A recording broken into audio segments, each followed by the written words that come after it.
how big will the impact be? Likelihood is less and the impact is less. The severity is going to be less. Okay, likelihood is more and the impact is more, it's going to be more. So we have some tables which we'll look at later. So do we need to really identify what is the risk?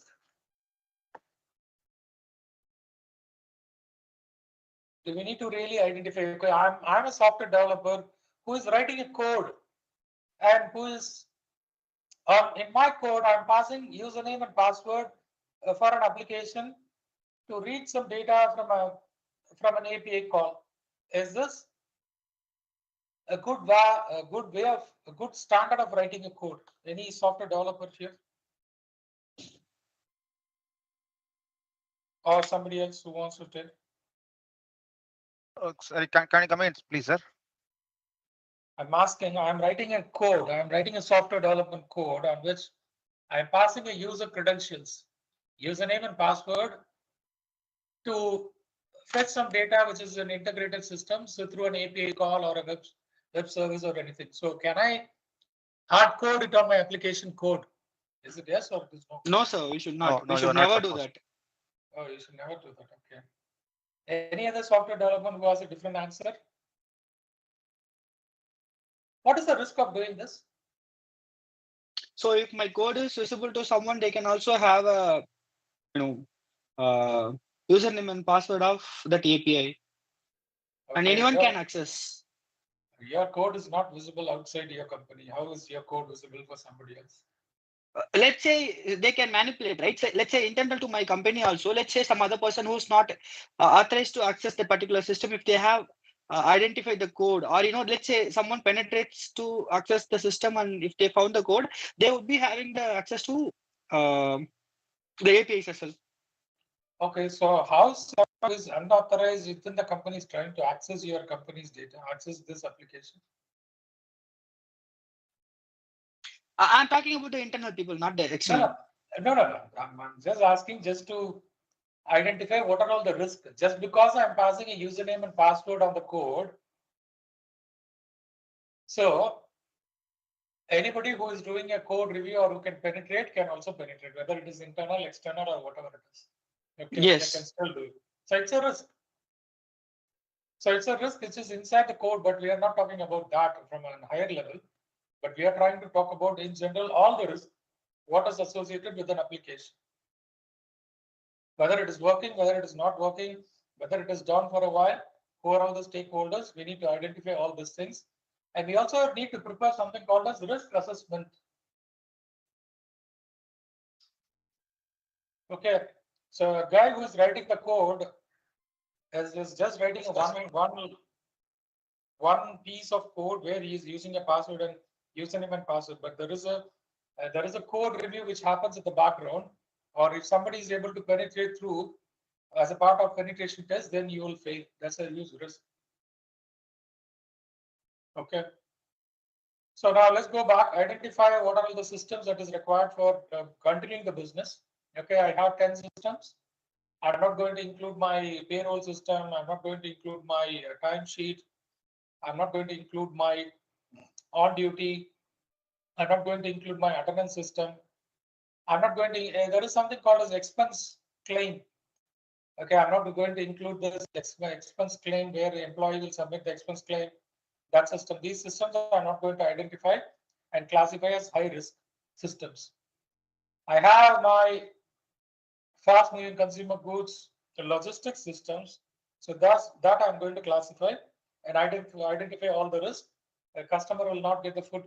Okay, so now let's talk about this Amazon.in or Amazon assets.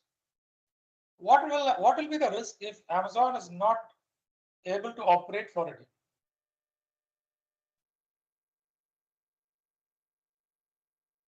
Hello? Hello? Sorry, sir, come again. Sir, Is anybody not able to hear me?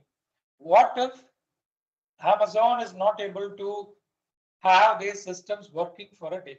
What is the risk here? They lost most of so they they will lost lose most the of business. their businesses. the customer will buy from the competitor. They lose Okay, the customer to other just- competitor. Okay, just for a day, customer will Loss in credibility.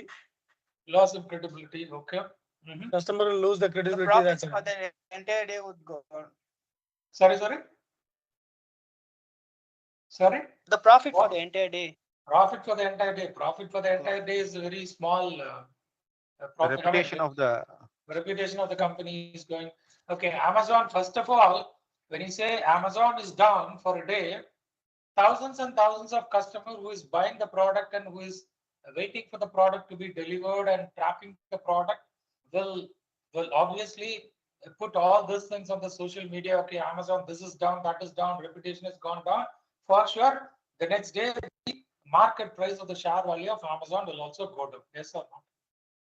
yes. Okay, it will come back from that. It will take some more time. Okay, the next time when I order something, okay, if it's an express delivery for 1 day or 2 days, we don't know whether the system will go down on a Sunday or a Monday. Yeah, this So is one you- such yeah. example like a CrowdStrike. Yeah. Okay, so you need to analyze the risk and you need to document the risk and you need to assess the risk and talk with all the stakeholders who is involved as a part of this risk assessment while identifying what applications are required for your business continuity. Okay, that is your first thing. Analyze will again be a business impact analysis. Okay, businesses to use. Okay, sit with all operations. Okay, operations, transportation, customer service. Okay, management, bring everybody together, analyze what will be the business impact of this. Okay, customer service says that no, even if the orders are not coming for a day, we can call the customer and get the orders, not a problem. Okay, finance comes and tells me, no, without having the system, I cannot do any invoice to the customer. So if you are not doing invoice to the customer, okay, we will be losing the entire invoice value. Okay, whether it is 1 million or 2 million or whatever the million of amount, will not be able to invoice to the customer. That's a huge impact on a scale of 1 to 5. 5 is the impact. Operation comes and tells me, operations, we can live for 4 hours, but we cannot live for the entire day. So we need to do some manual work. And we can continue with pen and paper for a day, maximum for a day. Okay, continue. Okay, then the transportation comes and tells me, no, we cannot do anything without system. We are getting all documents from the system. Without all documents. Okay, so now I have a paper, pen and paper, where I'm writing something on a paper and I'm showing it to a customs officer. Will he accept it? If I'm a transporter who is transporting some goods from one location to another location within the state itself, I have something written on a paper. I'm saying my system is down, etc., etc. Will he accept it? Guys, will he accept it or will not accept it? No. They won't. They won't because Not accept there is no track. They won't. And people, those who want to track your truck, okay, it is traveling for the next 2 days. I need to track which location it is. Every 2 hours, I'm sending this data to another system where the truck is moving or not based on the geographical latitude and longitude. I'm able to analyze and tell, okay, now the truck is not stuck somewhere. It is moving and it is on the way and it will come in the next 3 hours or 4 hours or 8 hours. This is all possible only when the system is working. Now, according to transport, it is having an impact of huge impact of 5 on a scale of 1 to 10. So finance is having impact, the transport is having impact, all the other people are okay. So do we need to still build it? Yes, we need to build it. Without transportation, without invoice, we cannot do anything. We still need it.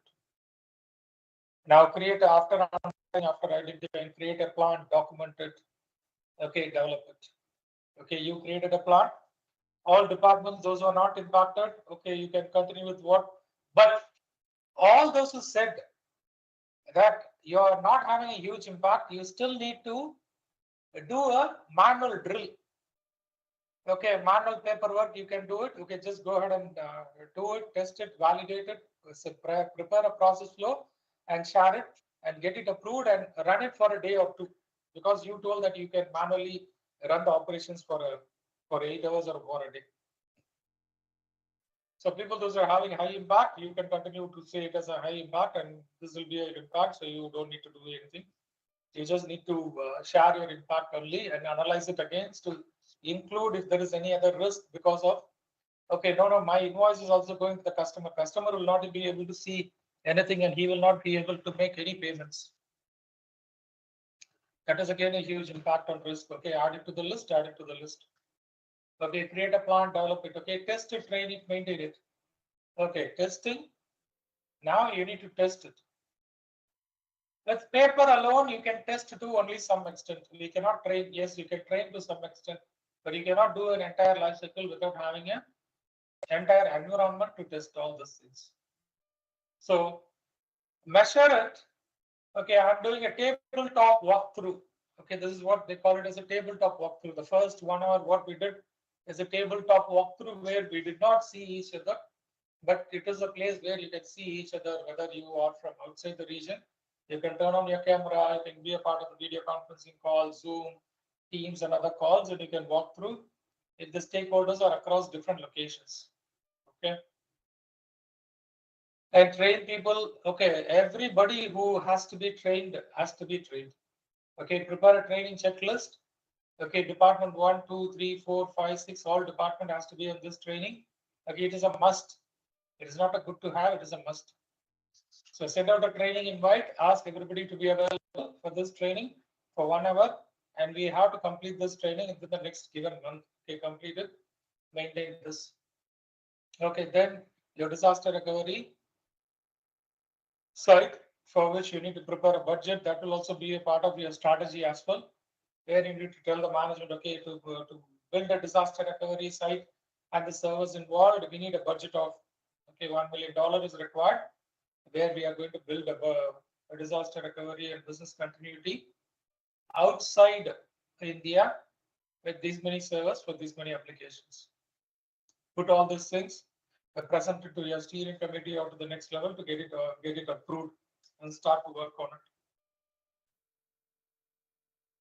We are talking about high availability. Okay, high availability tells that, okay, it is always available. There was one person who shared that he is a part of reliable application. There was one title, somebody mentioned that. So high availability, nowadays architectures are all mostly coming with high availability. My primary server is in the north of Europe, my secondary is in the south of, east, and the other one is in the west, or north and south, etc., etc. Okay, they themselves say, okay, when we are having applications on Azure, okay, they talk about high availability. Yes, this is highly available all days with minimum downtime or zero downtime. Minimum downtime is there. There's nothing called a zero downtime. Minimum downtime is there. Okay, primary, but this is the recovery time objective. With all these things, your applications will be available. Okay, so you can test this. These are all the timelines. You can test it, and we will have a limited access to applications, or you will have more or less the same access to how you're running your business. Okay.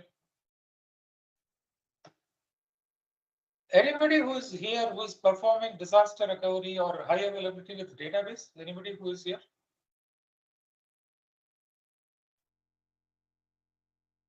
Of course, every application has a database at the back. Anybody who is directly involved in any of the disaster recovery for database, high availability for database?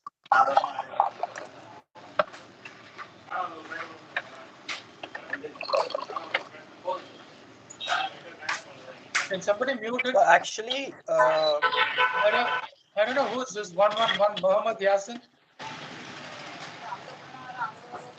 Muhammad Yasin.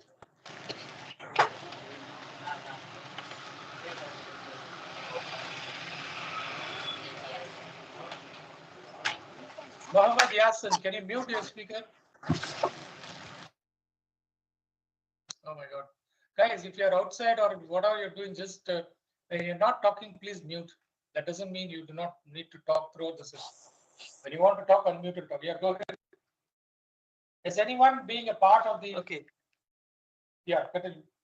Actually, so we made this high availability, but yeah, Continue, but we did continue. not Yeah, we did not made it as a usage, but before that I left the company. So I just know how we can make it.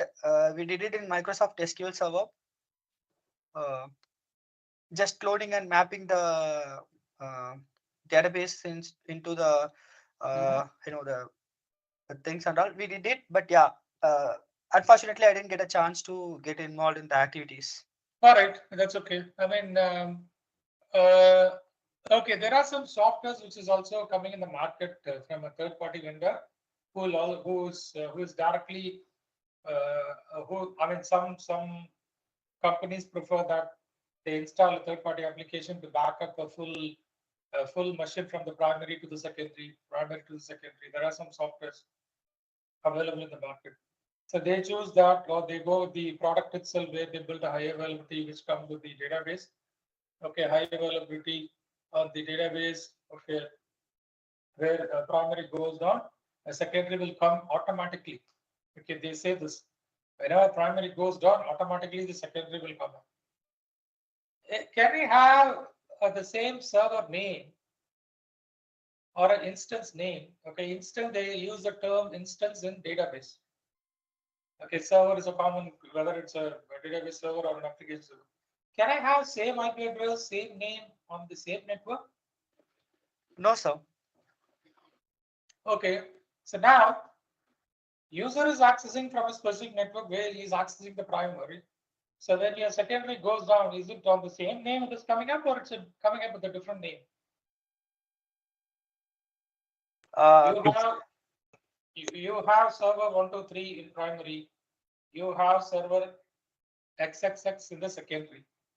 When we tell primary goes down, yeah, go ahead. Somebody So else. It basically, comes from in my same income, name. how it Public works, IP like, will be the would same. having the So public IP will be the same. So whenever customer try to attempt to the particular server, so inside the network, there would be multiple sub IPs where multiple backup servers will be running.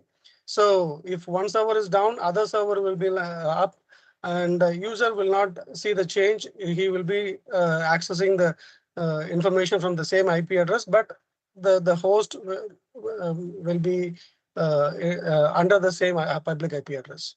So it will be hosted. Okay, No, any other actually, answers? yeah, actually Go the ahead. actually the DR is in some other network. It's not on same network. It may be an extended LAN or intra network like that, based on tunnel or express route like that. The mission and primary keys are same, whichever the host name and database name, everything is same. It's like a cluster. Okay. Whatever the primary data store it's available, its name and primary keys and database and No, we are everything not is talking in about clone. Babu, we are Yeah. not talking about primary keys and all those things inside the table. Okay, what we are talking is on the server name. Okay, I have server XXX on my domain, same domain, another Yes, network. same. You have the same domain. Okay, it is ABC. So what they tell, okay, if you have configured your application HTTPS application name or server name followed by some login.aspx, okay, and now it is xxx login.axpx, YYY or a123.login.aspx or JSP. So if your server name is not same, how primary goes down and secondary comes up with the same, and how it works? Yeah. Will it work? Actually, there is a two concept for high availability. One is for an active active and another one is for an active passive. If it goes for an active active in the sense that both are in different host names, but it's an active passive.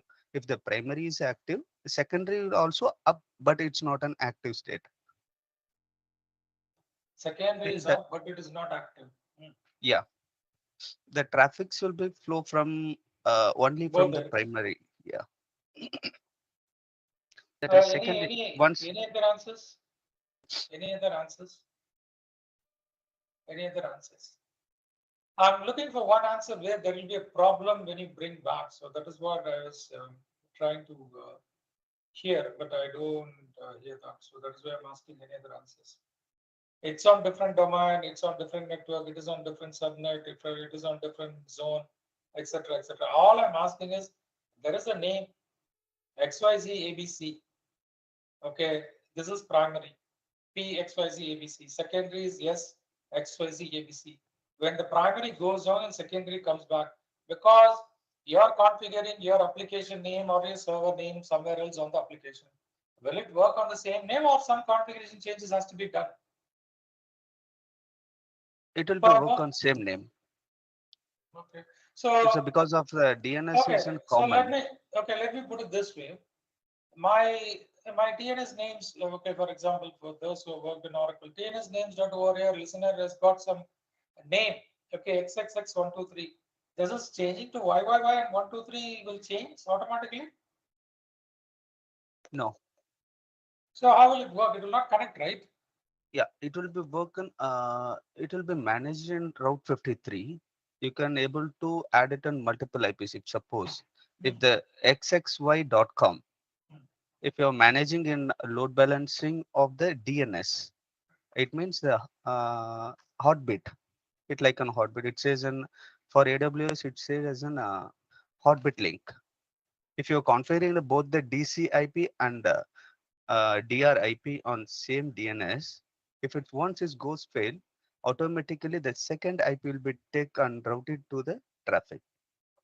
Generally, So- it will be having a floating IP, right? It is not bounded with one IP. It is like virtual kind of IP where between primary and secondary DNS will be mapped under this one. Your Or IP else addresses. You can have alias as well. So Babu and Ravi, your IP address, we are not talking about IP address, we are talking about name. Okay. So people, those who are working with name, take a look at it and just go back and think if there will be a problem, or if you have tested this, you should be able to. No, only along with the name, I can't do anything, right? Every name must be integrated with an IP, right? It is correct. With the name, how will you reach? There is a binding should be there, whatever it may be. So you are right? reaching- I am doing NAT or PAT or whatever might, right? Internal, external. There should have been an IP when I reach a system, not alone with the name. Okay, so is the user accessing your application with IP address or name? Or It both? can be both. That will be It can resolved be to an both. IP address through the DNS, right? No, no, Yes, guys, correct. Understand the objective. Okay. The objective here is to wherever there are configurations files in which you have mapped to a specific name, if the name is not same, it will not work. Your server will be up. You will not be able to log in, or the user will not be able to log in. You have to make some changes at least to the configuration files. At least, if you have an application server which is interacting with the DB server, my DB is a primary and secondary, active, passive, whatever it is. It comes up, it brings up, user is able to access the DB server, while the application server, another user is not able to connect. Okay, there are configuration files for every application. There is some configuration file, yes or no? Yeah, configuration file will be there, and also there may be a kind of a flag that will Correct, be set. Whether you maintain it as a flag or whether you maintain it as a configuration file.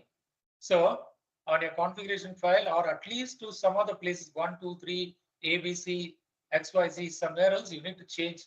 So this should be also a part of your checklist. Your DB, which is primary, secondary, active, passive, it will all come back. But just like that, your application will not connect. So this should be on a checklist where an administrator or a user who's responsible to make these changes will document it, will include on your document, and it will give. Infrastructure guy will tell, okay, server is up, you go ahead and check it. If it is not working, again, you're going to go and tell him that, no, my server is not working, I'm not able to connect. That's all I know. So these things should be documented as a part of your walkthrough as well as a part of your documentation. After I bring back my server, first step, I need to bring back my primary, secondary. Okay, secondary server is available. Users are able to reach. Okay, primary network, secondary network, subnet mask, or the user is connecting through VPN, or how the user is connecting. User is able to connect to the server, but not to the application. Okay. Configuration number 1 has to be changed. Configuration number 2 has to be changed. Configuration number 3 has to be changed. With all these changes only, the application will work. make all these changes. But how about the load balancer, sir? Load balancer will also take care of this. No, situation. that's what. See, first of all, load balancer is coming into the picture only where you have a number of users where you're pushing through an intermediate server to connect to the final server. Okay, all my 100 users has to pass through this. All my other 100 users has to pass through this. Or whenever there is a balance where the system is not balancing the load, it automatically push some of the people from A to B or B to A and balance the load. Okay, it is not going to take care of any of your application working or your DB working. Your load balancer is just in the middle to route the traffic of users who is connecting to the server. Okay. All right. So moving back to the identification, analyzing, creating measure. Okay, measure it, identified. You've done all those things. Also plan your outages, schedule your backups, plan. Ensure you're scheduling your backup regularly, testing your backup. Testing, train, maintain will come throughout. Testing, training, maintain will come throughout. Okay, you need to test, you need to train. You need to train everyone who is involved directly or indirectly. Okay, this is a must. Okay, so that is all about your business continuity life cycle. You can just remember the picture, identify, analyze, and create and measure. Okay, in a while you will also be involved in creating some workshops. So let's look at this. Few more slides. Okay, business continuity. Okay, impact analysis. So it's the same recovery strategy. What are all the possible options to recover? Okay, plan and come up with the development options. Test and maintain, impact analysis. Continue with the business. Okay, they call business continuity planning process. Okay, prevention, preparedness, response, recovery. Okay, what are the options to prevent it? Is there any options that you can prevent? Yes. Okay, I cannot prevent anything from the nature. Okay, there is a heavy rain. Okay, I kept my servers or data center in the bottom of the floor. Okay, for sure, when there is a heavy rain, okay, this floor will be flooded with water. Okay, AZ. Okay, there are 3 AZ running up, and there is a power shortage. Okay, there is a maintenance happening across this specific region. Power shortage will be there, or power will not be there in this region for Sunday the entire day. Okay, I cannot stop this. I cannot prevent anything that. But there is something called as a UPS which will run. UPS will run for how many hours? Have you tested this? How many of you are running operations with the power shortage or where there is an impact of electricity because of which, I mean, I have a UPS which will run for 12 hours, anything like that? It will be taken care by, right, data center operations, right? Most This of them are this, not. no. This is what we tell. It will be taken care by somebody. It will be taken care by somebody. That is fine. Mhm. But on the list on the plan, right? You will keep somewhere Yeah. power It's a outage. part. Yeah, part of any plan, right? Power is Any- very yes. critical. It's even temperature, right? Maintaining the room temperature Yes. for the infra devices, in addition to the power. Yes, those are all part of planning and operations. The temperature in my server room is going down. Okay, below a certain degree. Will there be automatic email triggered? Yeah. Or somebody has to go and manually check it. Nowadays, it's a smart devices are there. It will trigger alert to the support group or mail ID. So your it is went down or it's going to hang or some temperature, right? It's a red alert kind of alert system also nowadays are there. So these are the things that we can prevent. No, heaters will be there, right? There is something called, right? So which it's an automatic thing that will happen. Smart devices nowadays, right? So Smart it devices, will yeah, pick everything, up, yeah. It will maintain the temperature. If it goes less than that, then automatically it will bring up. See that again, there is a difference between is somebody affordable to buy that cost? Yes. If somebody is not affordable to spend that cost to buy those smart devices, he has to still go ahead with your normal traditional business of checking Okay, I open the server room. Okay, there is a temperature reading which tells me in the morning it is 22, which is good. Okay, in the afternoon it goes up to maximum of 40 degrees. It is okay. Okay, if it is down, then it is my servers is going to be in trouble. Okay, my backup server will not work, or my common drives and shared drives will not work, etc., etc. So what you can prevent, what you cannot prevent, you need to make a list there as well. And how prepared are you? Okay, which one is critical again? Everybody is reading the data from shared drive. Everybody is reading the data from common drive. Okay, there are some public information stored, forms are stored. Everybody is filling up some information which is commonly stored environment. Okay, they can access it from somewhere else. Yes, they can access it. Prioritize what is critical. How quick you can respond? Here it becomes a problem with response always. Okay, because people are There will be some alarm kind of thing. Generally, they use in the manufacturing industry. That if anything goes wrong on the temperature, then automatically create an alarm. Okay. I mean, fire alarm is going in the building, but nobody's No, coming. not the fire alarm. It is a kind No, of no. a different, maybe a Correct. safety engineer may get a call. True. See, I mean, the reason why I throw out fire alarm is nowadays, if they are doing a drill, right, people are Fire drill, taking yes. it for very fire drill. They're taking it for very much as if it's a break. You walk, you just pick up a cup of coffee. You take your this and that and go for a coffee break and come back. The building is fully cramped. There is no place even to walk. The lifts are not. The lifts are still operating, and there is a fire. Actually, the building there will be no lifts operating. Look at the buildings across Chennai. Those are building these many floors. Okay, people are not even walking from 2 floors down. Okay, everybody's still using the lift. Nobody is able to. The building is totally chaos. You can see traffic on the roads. Somebody is doing a fire drill in Burma. Then the why there is a huge traffic because somebody is doing a fire drill. All employees came out of the building because of which too many people are standing on the road and it has blocked the entire traffic. Okay. The point here is response, immediate action which has to be taken to minimize the impact. How many know how to use a fire extinguisher which is inside your building where you can stop the fire? Anybody in this 67 or 70? There is a fire extinguisher, right? Fortunately, I'm part of the emergency rescue team ERT, so I know about it. And we also do regular drills to ensure that at least every floor we have, depending upon the number of people. So there is 1:10 ratio. So we have a ERT member who gets trained on all these things. Okay, good. So 1 out of 79. Anybody else? Is it? Yes, I'm also a part of emergency response team. Okay, Mohammed Farooq. Okay, anyone else? 1, 2.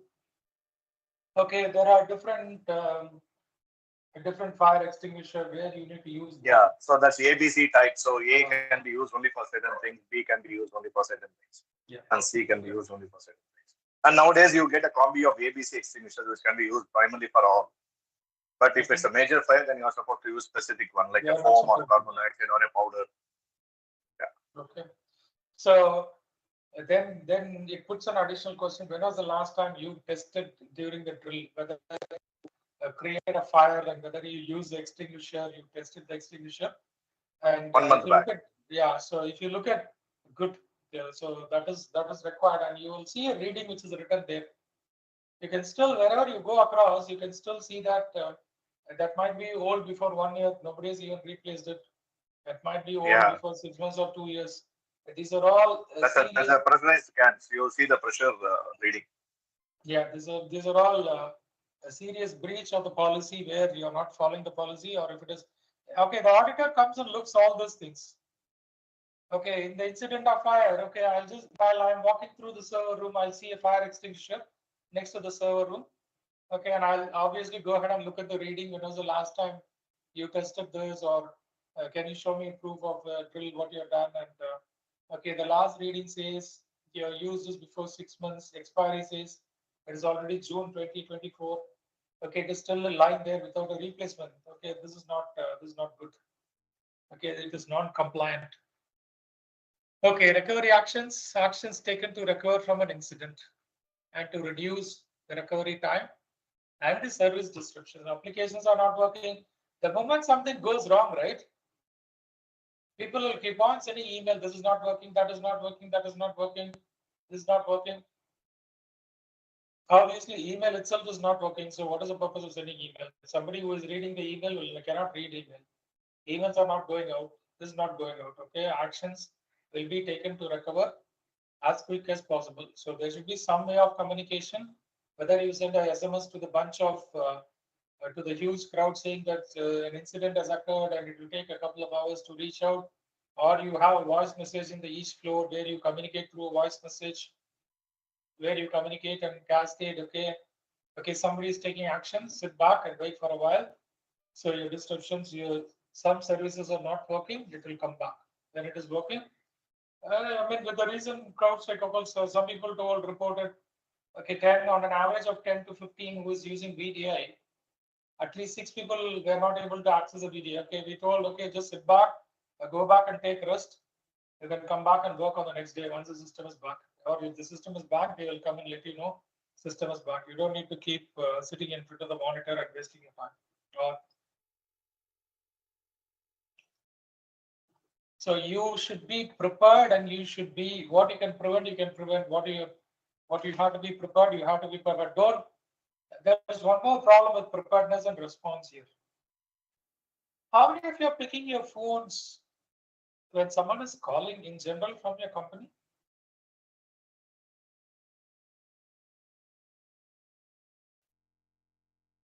Hello. So during which time it matters most?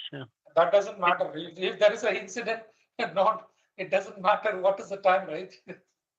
If it matters, then how will you know for that call being for call by incident? So you will not know. That is why they asked your number. You are a part of the incident management team. You are given your primary and your secondary contact. Somebody will reach you if there is an incident. If I'm manager or managing a team or some responsible person, yes, 24/7. That is why we are talking here. You are required as a part of the If I am a team member, I might not be need not to be, right? Again, it counts like if today I'm not the primary member, then you need to call a secondary. So if I'm not a primary, then first call I will not be picking up. So second call, yes, I will, with a hatred voice. Yeah, that is true. Okay, the point again here is all people, right? In the document, in your disaster recovery as well as your business continuity, there will be one page with all your contacts, including your vendor contacts, primary and secondary. Everybody now has 2 phones or even 3 and even multiple SIM cards. Okay, when people are asking for multiple numbers, can I have a secondary number? No, this guy comes and says, no, that is my only number. That is my only primary number. There is no other number because he or she doesn't want to share for even for any emergency situation. They do not want any secondary numbers to be called. We cannot do anything with that. Okay. Again, this will be a part of your documentation where you need to document. You like it or not, you have to include even your vendor. Okay, if vendor is involved in your business community, you need to include his number. You need to include his phone number. You need to include his contact details with the client location, etc., etc. Because client is also involved where he has to complete some of the performance. Nowadays, some of the services are being given to third party. So even if it's a vendor who is involved, that will be also a part of your response action list of user whom we need to reach and to call. SecOps, there was one person with the names who was working for security operations. Is he here or he's not there? What do you do when you look at the monitoring, and if something is not up to the limit and you need to call somebody, what do you do? There was one guy from security operations. Who is that? Is he there or he's not there? He'll be there because you need to check the. No, correct. But what is his action? He's looking at the monitoring and something is failing. I remember his name is security analyst, is Shasti or I don't know who is it. Is SOC. Yeah, so yeah, the SOC guy. What will you do if you see servers are going down or server is okay? I see a low space on the backup server. What will He'll follow the escalation matrix, what was documented or what was given in SOP. Try to reach internal teams or call them, message them or mail them. What option need to be documented as per the documents guidelines. First thing is he will call you. Whether it is 1 a.m. in the morning, 2 a.m. in the morning, or 4 a.m. in the morning, he will call you. You pick your call or you don't pick your call, he will again call you. Again, he will call you. He will call you at least twice or thrice. Then he will call your next POC to reach you. Parallelly, he will send an email to the distribution email address saying that, okay, I called XYZ, he did not pick the phone. Here is the email. I call XYABC. He picked the phone. Okay, take an immediate action and respond to this incident. People, anybody who is working in a bank, anybody who is working in finance industries? Yeah, so I work with an MBA. Yeah, so do you have a SecOps team? Yes. Okay. They don't look at the time. Okay, all they need to do is whenever you see alert generated, you need to call. As per the operating procedures or SOP, the first thing is to call. Okay. They don't mind whether it's 12 in the night or 1 in the morning or whatever the times they need to call. Okay, that's a part of their policy. All right. Yeah. We have been talking on this for a while. Again, this is again identify, analyze, design, execute, measure. While you execute, you always keep measuring. Okay, first BCP completed. We see some problems.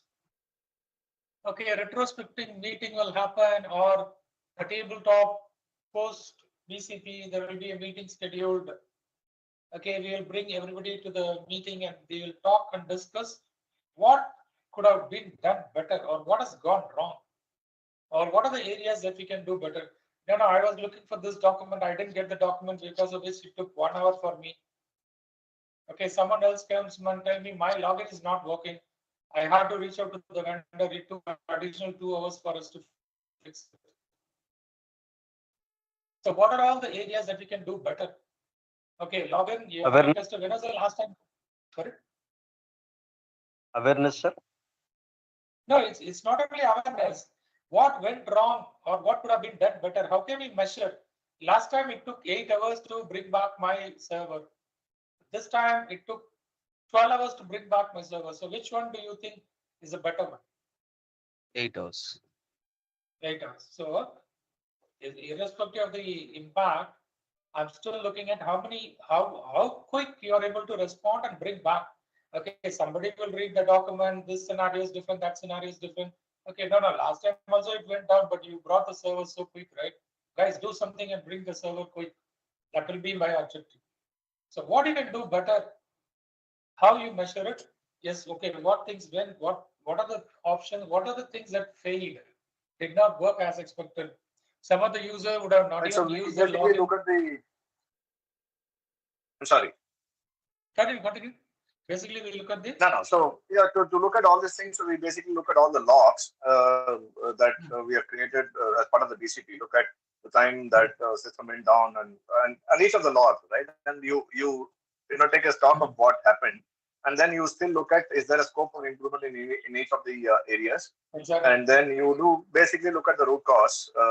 Try to do a root cause analysis and see what exactly happened, and try to take feedback from all the people who were involved in part of this the BCP activity. Take their challenges that they faced as a part of the process and try to fix it wherever it is doable. But there are certain things which are really may not be under your control, like government agencies and other things. See, even in the case of a fire, if you have to call, the first thing that you have to do is inform the fire office and the nearest police station.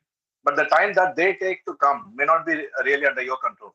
But you still take a log and say that this is the time that it took last time. So is there a better way of doing it? Can we arrange whatever but the log and the minutes that you take during the entire BCP process is really important to understand the root cause analysis, to do a root cause analysis and try to, fix it and come up with a, preventive or a corrective action next time. Yeah, that is true. I mean, in terms of scope of improvement, business impact analysis to be conducted. Business impact analysis to be conducted. No, yeah, that's what after analyzing the business impact analysis only, you have completed your internal testing. Okay, now to measure it, for example, as you were saying, what is within your control and what is outside your control, and what are the areas that you can control, only you can control. Okay, now the capacity of water storage in my building is, say, for example, some gallons of water. Okay, there is a huge fire and the company is already consuming every day. There comes a container which fills in at the afternoon. Okay, for example, which is for the entire day or which is for a couple of days, and it fills on a Saturday or Sunday, or if it fills on a Monday during a weekday. So if there is a fire and if you don't have water to stop the fire, for example, inside your building, that you cannot control. Again, the fire engine which is coming outside through the traffic, that you cannot control. But what you can control is, can I increase the storage capacity of water the next time? Yes, I can put in another storage capacity where I can keep something always only for this purpose, separately for this. I can do that. Yeah, so, but that again depends on the kind of the workspace that you are working on. So for example, if you're working on your own building, right, so you can do certain things. But if you're working in a rented building and if you're working in a space that you have taken on lease, again, if there are multiple offices in that same block, then it is not something that only you can decide, but the entire company is working, or the owner of the property has to decide. So that again becomes partly under your control and partly not under your control. That is what all is. Where you can improve, you need to improve. Where you cannot improve, you cannot do it. Yeah. Correct. All right. So prevention is all about managing your risk. Okay. How prepared you are, analysis is done. Incident response plan. Incident response, you always have an incident response template where you fill at what time the incident started, what time it happened, who are all involved, who are all not involved. Okay, recovery plan.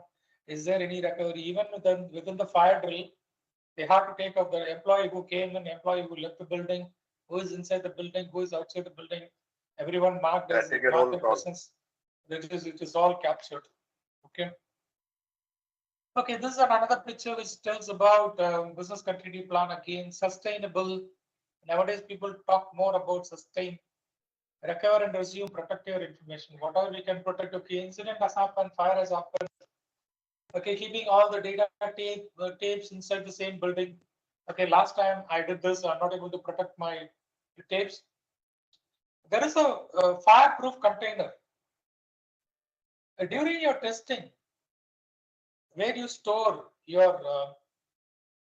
tapes, for example, your backup tapes within the company, have you ever fired the device and tested whether it is what do you call? It is not having an impact on the data tapes which is stored to a higher temperature. Anyone? Line to list. Sorry. What is that? Have you seen a fireproof container? Fireproof safe. They call it as a safe. Yeah, so these are big safes which are fire safe where we store documents. True. Yeah. Have you tested it? There is a certificate which comes along. Okay, in the incident of a fire, this container will be okay up to a degree of 40 degrees of fire. It will be something. Have you tested it? Have you fired the container and tested anything? I don't know. We are not, but generally, I don't think any company which has really got their documents stored in that can test to that extent. But I'm not sure. So we have not tested to that extent. In the sense, we have tested the the fire safe. We have tested by creating a smoke and all of that, but not to the extent of measuring up to 300 degrees or 400 degrees, which the companies claim that it can withstand. So we have not tested to that extent. Good. I mean, you can try. at least just keep the empty container and a tape of some non-critical data inside it. You can fire the proof it. That is, see, this is how you do something, I mean, more realistic and practical, right? Until you see a fire on the building. Okay, somebody gave me a certificate and it is telling me that it will withstand of this temperature. The building is on fire for the last 4 hours. We don't know whether it will withstand. The data will be stored or not. So at least take this fireproof safe, take it outside the region and just fire it and test it. At least you will be confident, right? No, but the kind of safes that that can withstand such a high temperature are not just like a easy cupboards that you can move. Those are very heavy safes, and it needs a lot of equipments to move it. Move. True. But you don't have, if you need to fire and test it, you need to move it outside your building. That's the only option. No, I know. Yeah, but okay, good. I mean, if you're not done to that extent, it is. I mean, it is okay, or it is not okay. You can think about it. When you get a chance, you can still test it and train it. Scope for improvement. Okay, Yeah. so continue plan. Okay, ERP crisis communication plan. This is another plan which is a part of business continuity. At the time of crisis, whom to contact? At the time of crisis, whom to reach out? What is the email address across the globe? Okay, you have operations outside India, inside, I mean, across different geographical zones. The crisis communication plan will come at the end, I mean, beginning of the month. If whenever there is a change or whenever there is no change, they'll still send out an email. These are all the people whom you need to reach out if there is a fire. These are all the people whom you need to reach out if there is an incident, etc., etc. Okay. Occupant emergency fire is again a part of disaster recovery business continuity where, okay, drill. You need to move all these people outside within the given time frame, so that you have a different building outside. I mean, away from 20 kilometers. Okay, where there is no, where you will have a place to sit and continue your work. Okay, these people have to be immediately transmitted to these regions. Okay, whether you bring a flight, whether you bring a transportation, whatever the transportation that you choose the transportation, and if you want to move the occupant, you still need to do it. Okay. Okay, business continuity life cycle. We have talked on this enough. Okay, we are not going. Okay, here we are going to talk about, okay, business continuity plan is there. Okay, we need to also talk about disaster recovery plan. Okay, we have talked about recovering the process, recovering it from an alternate site. Okay, data is backed up, whether we need to do something from the backup, whether we need to do it some the replication and non-replication side.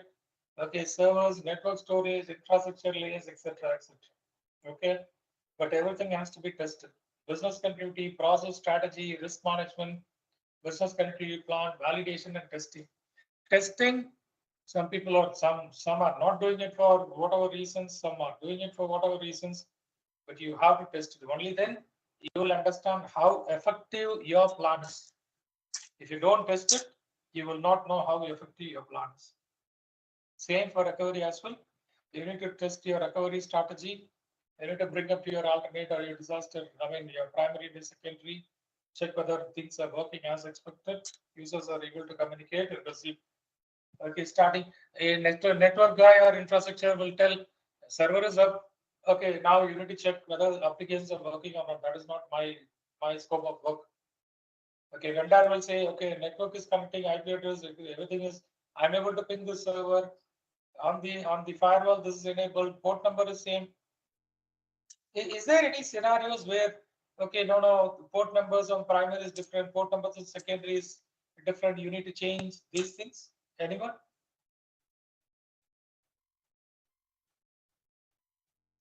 Yeah, we can manipulate port numbers. We can customize Okay. port numbers always.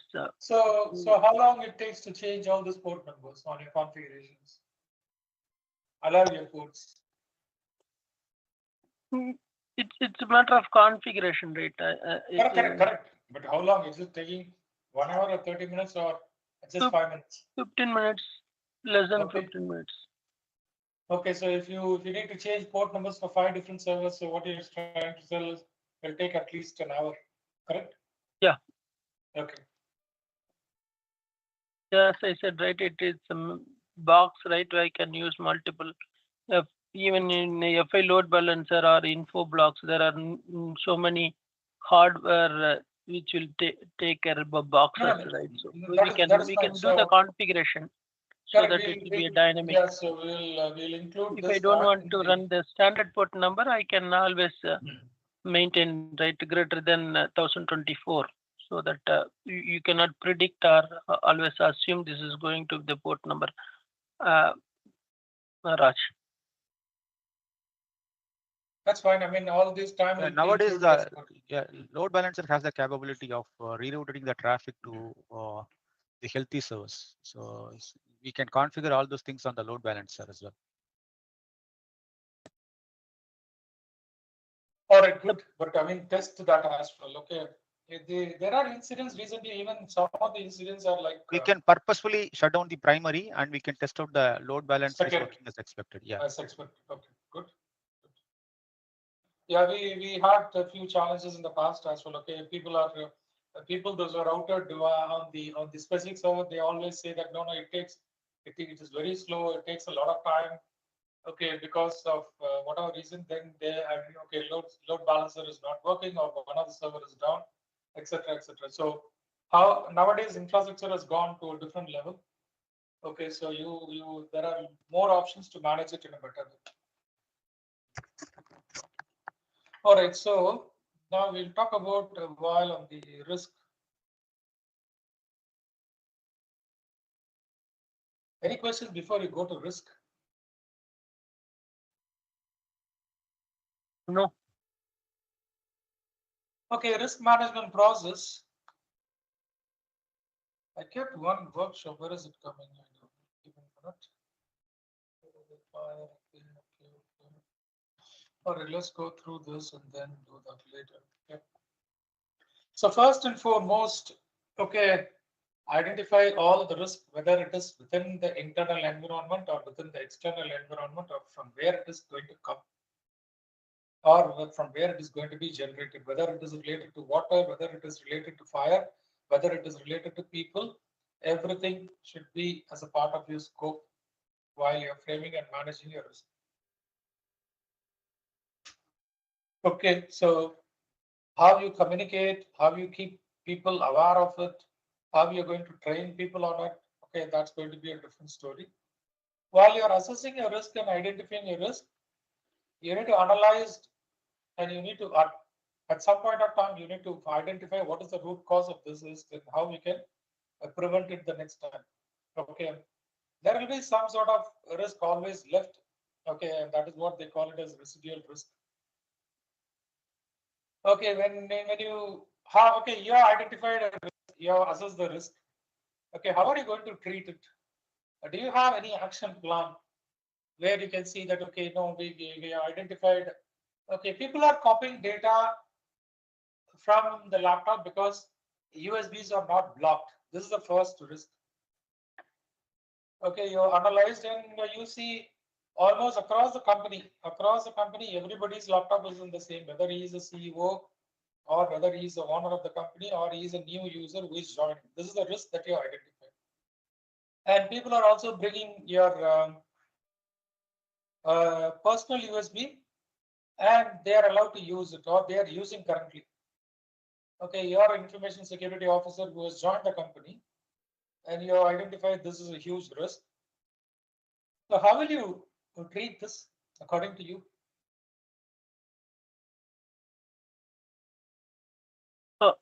Can you repeat? How will you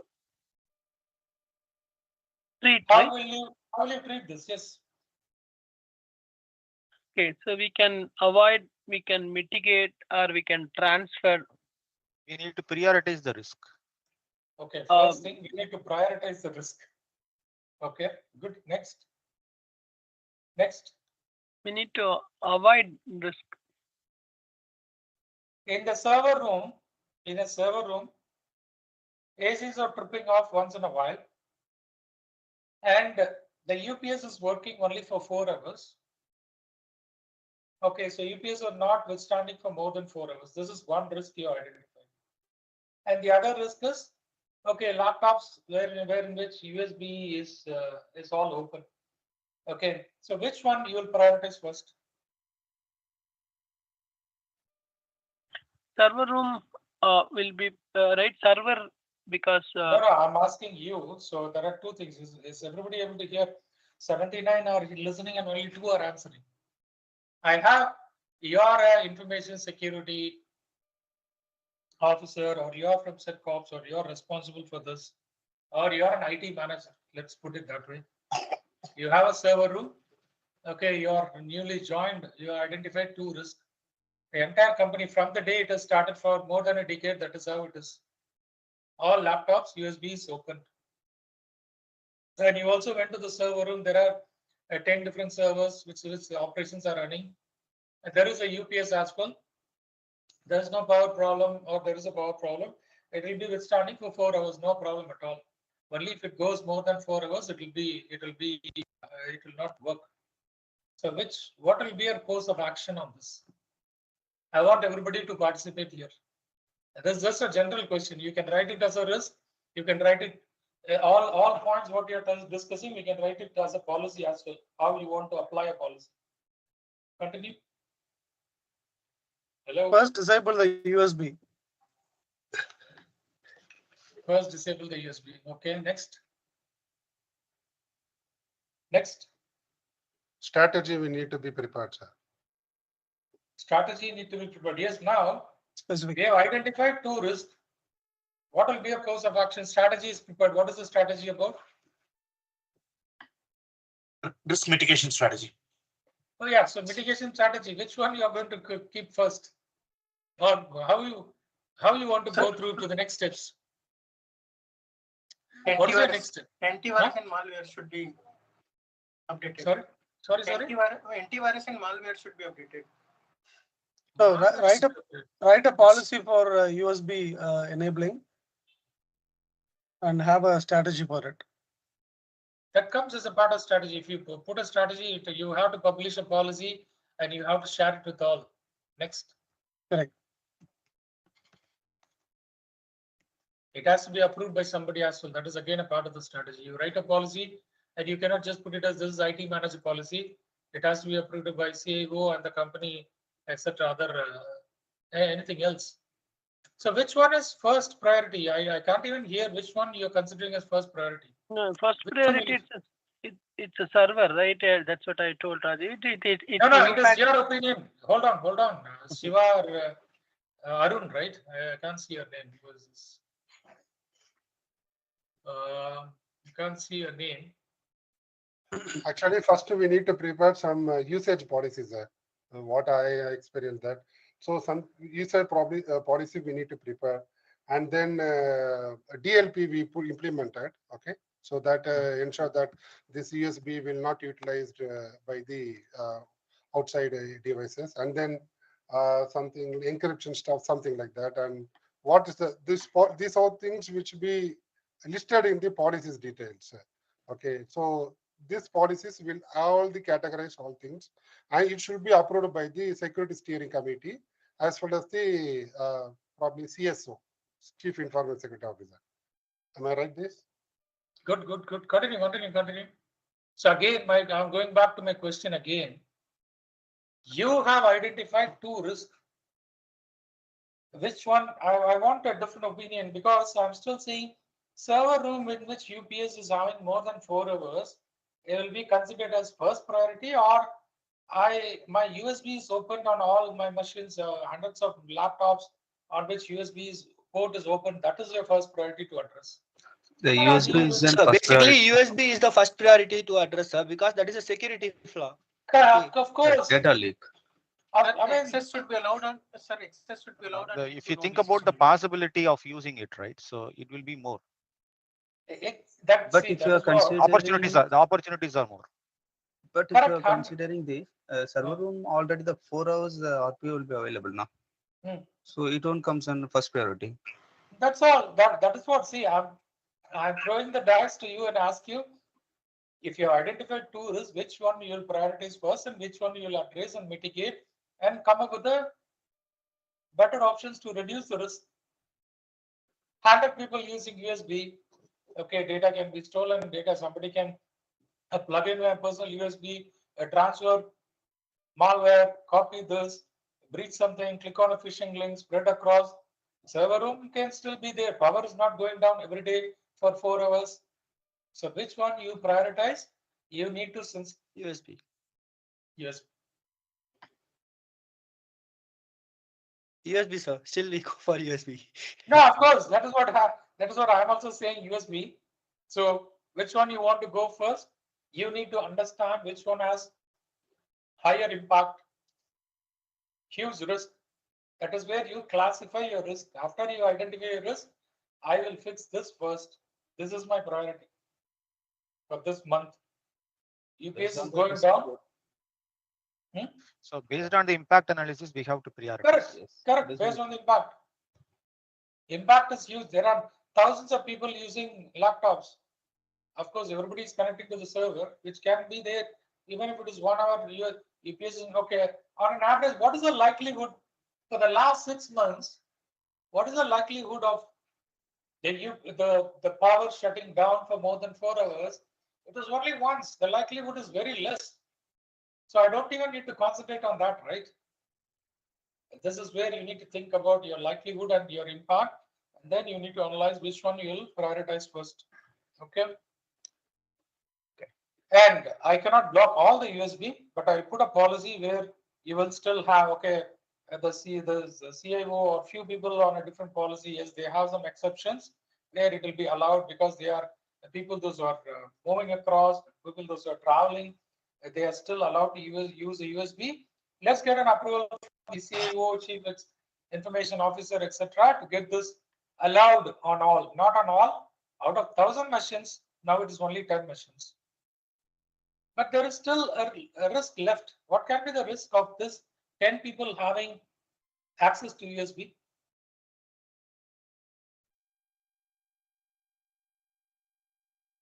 And how we can mitigate that? First of all, identify what is the risk. What is the risk of 10 people having access to a USB and how it can be mitigated? Malicious codes can be implemented in the network. So files can be stolen. Data can be stolen. Next. So network monitoring, like unauthorized network monitoring, we can enable, sir. So some like is any configuration change detected, or any new hardware have been installed in the network system, something like that we can detect. Next. Group policy can be implemented, or like scripting. Any scripting can be implemented across. Next. The question is, what are the risks if you enable the USB? For these 10 people, if you still have your USB enabled, what is the risk? And how we can mitigate this still? See, because from 1,000 to 10 is okay, but even from this 10, there is a risk because these are all high profile people. Do you know how people try to penetrate? Yeah, mostly it's from the insiders. Mostly it is from the insiders. Initially, they will try to target to penetrate into the system. So once they No, penetrate into the system, they will try to get a higher privilege. No, that's what. Two things is, one is they look at your profile. They look at your profile from the n number of social websites. Okay, he is a CXO of the company, he is a president of the company, he is a CEO of the company, etc., etc. Okay, what is his background? He has not been a part of IT. He has newly joined from an MBA. Okay, is he a technical guy or is he not technical guy? Okay, he's not a technical guy.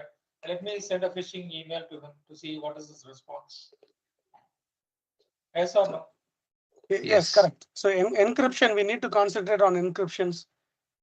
Okay, the part is very close. I can't see your name, but Mohammed Farouk.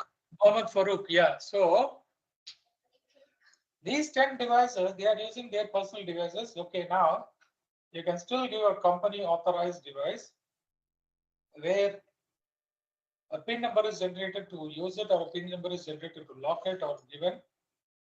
And on the top of it, it is only when you're on travel, your USB is allowed to be open, or within a given span of, once in a week, once in a month, or twice in a month for a specific presentation only, but not at all times.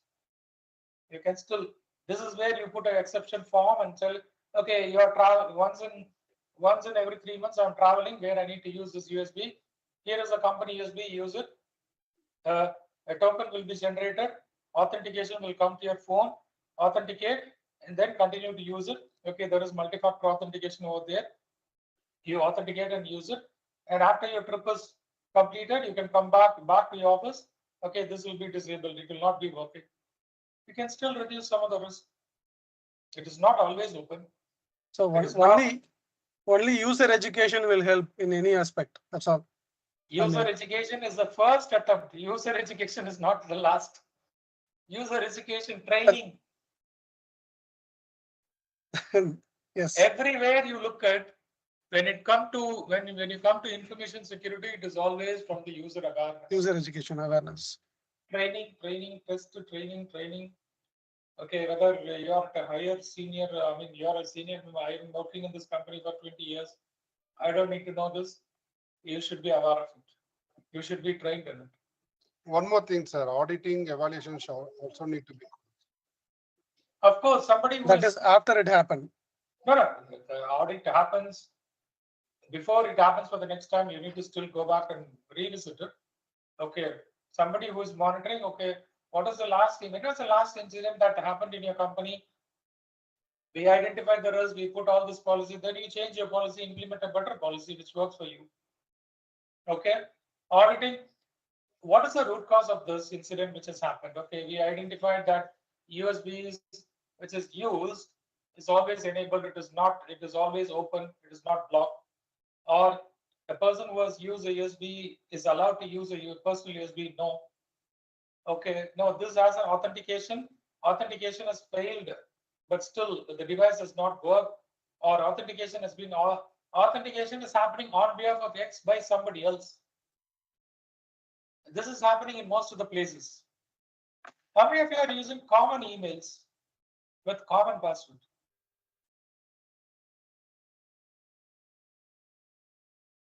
You mean the service account, sir? Common email, common password, however you use. Is it being shared with more than one? That's what you are asking. Service accounts and all, we are using the common email and common passwords So for servicing part and supporting part.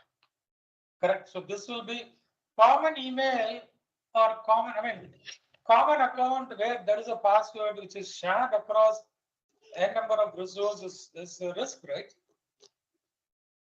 Yeah, even for the common risk, user access. The process Sorry, go ahead.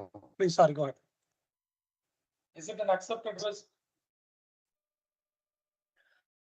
Sir, actually, yeah, I can yes, say, I can tell you yes, the sir. scenario, like where we were having something like there was some mail account which uses among our team. So there should be a account owner who should always take care of the responsibility, who all are using the email and the credentials. So that is restricted to only that particular team, not to everyone. Okay, so who will authenticate on behalf of that? I'm signing in. So who will authenticate on behalf of me? Okay, in case that has the two-factor authentication or something, that goes to the account owner. First of all, without having a two-factor authentication, why are you having it? How can you have an account without having a multi-factor authentication? While you're talking about no, that's what I'm telling. So the basic two-factor authentication will goes to the account owner, like who's owning that in the team. So we'll ping him and we'll get the code. We use it. Okay, if something goes wrong, then he is the responsible person. Okay. Yes, obviously, but he knows who got the the authentication password last, right? Yes, and also you can restrict on device access and network access like that. Suppose the particular this one only the access authentication is allowed like that, and also these registered device only able to access like that. Okay. So now, as you brought this device into the picture, let me ask you this. How many of your applications are working outside India? By any chance, if you're not operating outside India, is your HTTPS, etc., link is working outside India or only within your geographical zone? It's again it comes under the business process. Like if suppose if I am an NBFC customer, if I'm having loan on some bank in the sense, at that scenario I'm sitting in some other country. At that time I want to do my EMI payment and all in the sense I can able to access. Okay, so is it a risk or it's not a risk? It's obviously risk, but you having mitigation plans and all. It's obviously a risk, but you have mitigation plan. Okay. Any other answer? Any other opposite answer for this? I am having my application only in India. Okay. Do I need to allow it to open outside India? Okay. So this, what do you call this? Yeah, this Aadhaar website, is it opening outside India? I didn't try it. Yes. I mean, is it okay? You didn't try it. That is one answer. Anybody else? Later I'll try. Yeah.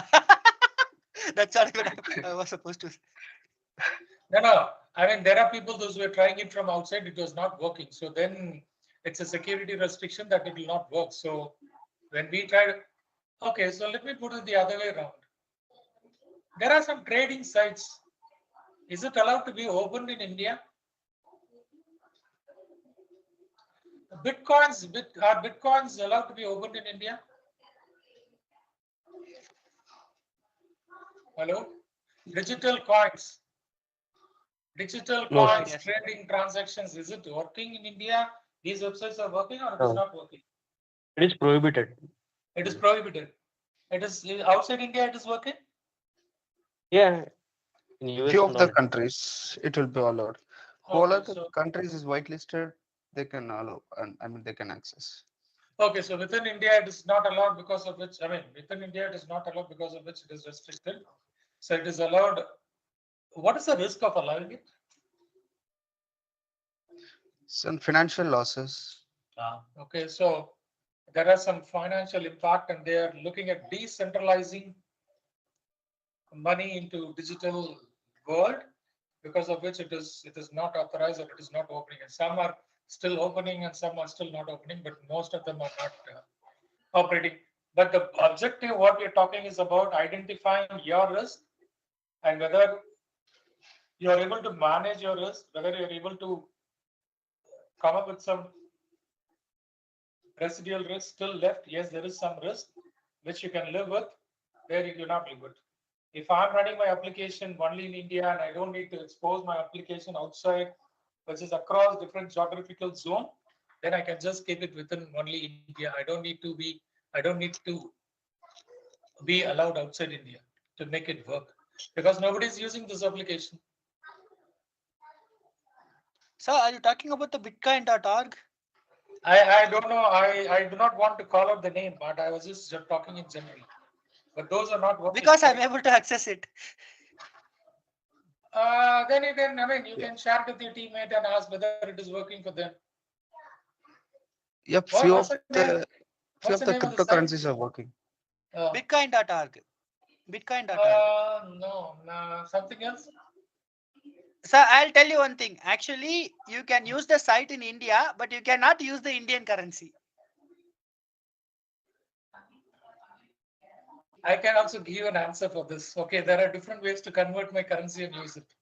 That tells me that you can still. See, I agree. But in that site, I'm just exploring. I see they are allowing only some of the currencies, but they are not allowing us to use the Indian currency in that. Yeah, which means I can go to my currency conversion nearby Forex. I can convert my Indian currency and I can do the trade, right? What is the problem? Yep. So, okay, again, we are not talking about trading. We are not talking about those things. We are talking about identifying the risk of an application and whether you are able to accept the risk, whether you are able to evaluate the risk, you are able to analyze the risk, and how you can reduce the risk. Okay, monitor it, review it, plan it, keep continuing this. This keeps continuing on and on and on. Okay.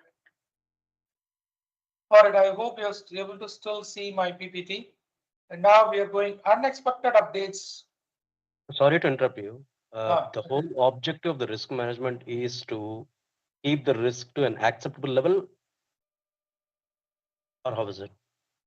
Of course, it should be up to the, see, what you can avoid, you can avoid. Obviously, that is where we are trying to accept. Anything that we need to accept and live with that, yes, of course it is accepted. We cannot do anything with that. You still need to accept some of the risk, yes. Okay, let's assume that, okay, critical employees who is working in a company. There are some people who are very critical. They call it as a critical resource. I don't know why, because they have got some different terms and conditions. If these people are leaving the company, the next 3 months, this project will be down. This project will not work. This is a risk. Okay, so what is the mitigation plan that you have? Do you want to accept the risk and live with that? No, I have a mitigation plan where we can put some people in place, train them, and ensure them they can run the project. Yes, that is fine. But you still have to accept the risk.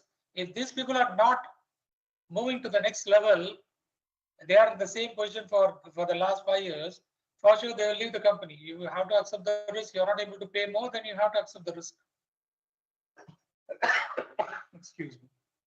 I mean, I don't know whether we answered your question or not. No, I got it, sir. Okay. But anything that you can reduce, you need to reduce. I need to put a training plan to train all the other people to train them. Yes, I need to train them. But if you don't have a training plan and you cannot, that is your problem. Okay, give me a minute. Take a look at this picture.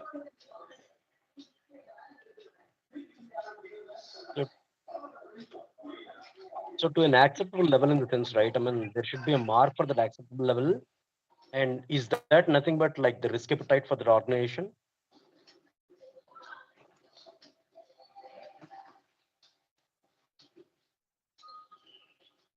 Okay, you see unexpected updates. You see bugs and virus, hacker attacks, firewall explosions, server failure, power outage, human errors. So you're a part of production center. Now, what is the risk that you can avoid here? What are all the risks that you can avoid or reduce, at least reduce? Human error. Human error, okay. Sorry, unexpected updates. Unexpected updates. Okay. Server failure, Hacker attacks and bugs and virus. Server failure, power outage, power outage. Next. Bugs or viruses, sir. Okay, to some extent. Okay. Yes. Next. Misconfiguration. Missing configurations. Yes. Again, that is a part of human error. comes on human error. Yeah. Yeah.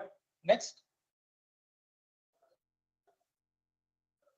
So to some extent, out of the all this risk, not even to 100%, I can reduce it at least.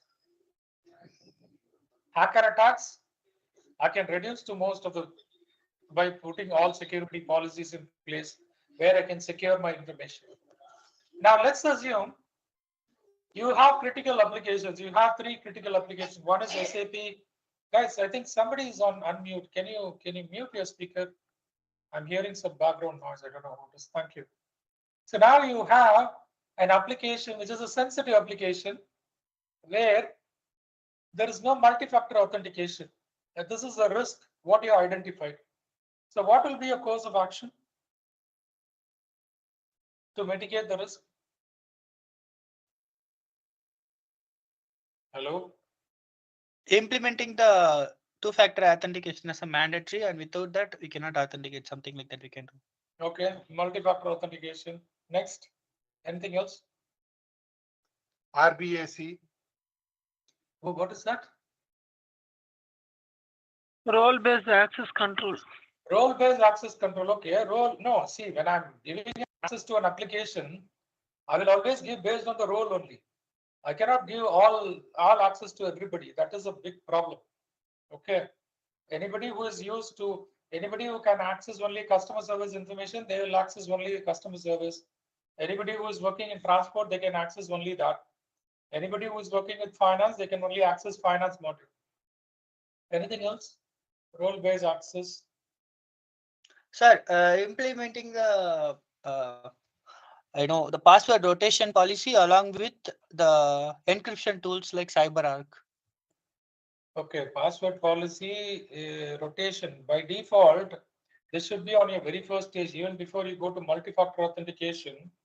Okay, it should be by default, right? Yeah, Your it comes password under should group be- policy. yeah, Yes, it GPO. comes- That is fine. That is fine. So what I'm telling is implementing that policy along with the CyberArk, which means see the CyberArk will pick up you the password with the password policy like random characters and all. It acts as a password manager, and also it encrypts the password and stores it in your machine. Okay, whenever you are logging in, Basically, this go is through not for It's human accounts. This is for non-interactive accounts. okay. CyberArk can be used only for non-interactive accounts, non-human accounts. Yep. Continue.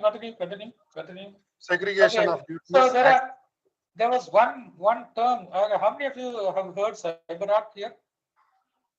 Or how many are using I CyberArk? know, sir. One. We are using. You know, I mean, I've not used CyberArk, but Okay. got to hear. Okay. All right. So for people those who are not aware, okay, CyberArk they call it as a jump server. They call it as a server from where you connect all your servers. How do you connect your servers without RDP, without taking a remote with the MSTC or any other modes? You VPN. Citrix. okay, VPN, Citrix. Citrix is also where it also act as a jump server where you host all your environment. And As then you for me to connect get to that. into the Using SSM, SAML, OAuth Okay.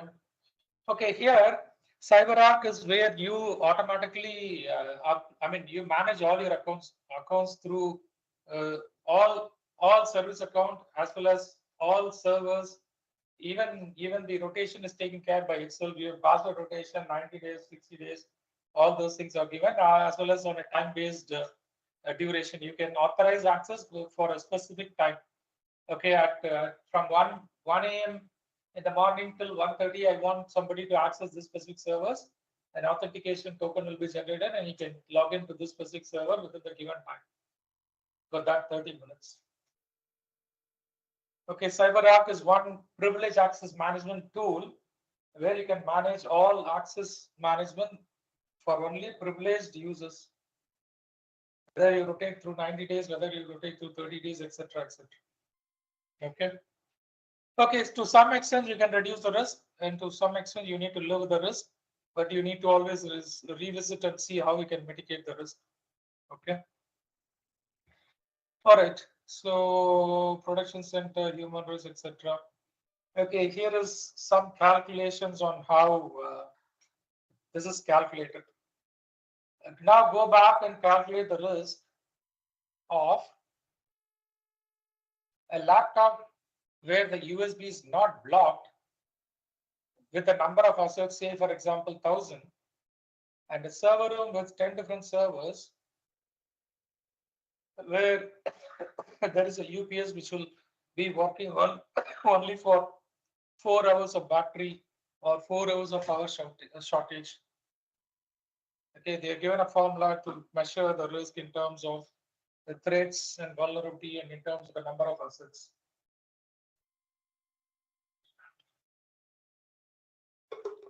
You can put the number what you want, but times the number of assets. How many people have been impacted because of this risk? That tells you how huge is the risk.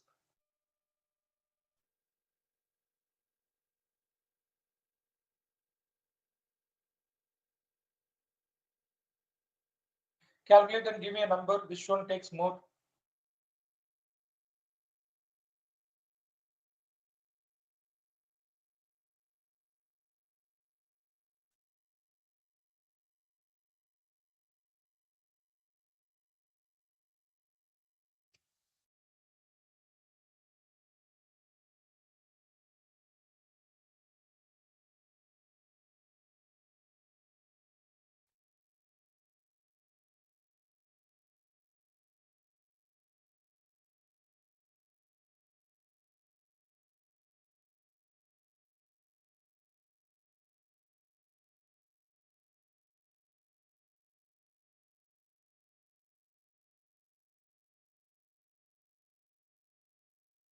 Hello.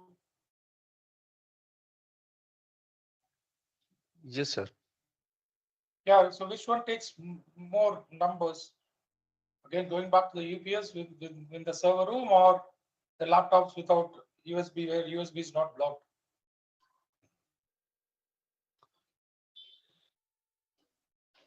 Laptop, sir. Okay. You can put the numbers whatever you want. Okay, but this is a general calculation on how they calculate it. Okay, risk. I mean, how do you want to take the? I mean, whether you want to eliminate the risk completely, whether you want to reduce the risk, whether you want to share and transfer it from one source to another, or whether you want to accept within a given budget. Okay. So now let's put the other way around. Now, I mean, most of the digital things are there. Employees are coming with. Are you asking about the first one or the second one, the formulae? No, I mean, both. I mean, both are the same. We are just given it one in terms of the framework. But we cannot consider both as the same, sir, because if you have the proper countermeasures in place, right? Correct. The first one is after you identify the vulnerability. Okay, so you are identified because without patching the same 1,000 machines. Okay, can I push the patch after a month? Okay, I do not want to do the patching this month. They have released a security vulnerability this month. Do I need to install the patch across all the 1,000 machines? I don't know what will be the problem. I don't know what will be the sequence. I want to test it first for the 10 machines. Okay, let's test it, but the vulnerability is too, the smartness high. Okay, let's test it for a batch of 20 or 30. Identify how it is working, then prepare a countermeasure for this. Or I want to go with the 1,000 as such in one go. Okay, how you want to do it? You can do it either way. But the first way, it should be with limited machines. Correct, of course, it is with limited machines, not pushing it to the entire crowd. But again, this is again going back to your basics. Test it first with a smaller audience and then push it for a wider audience. Okay.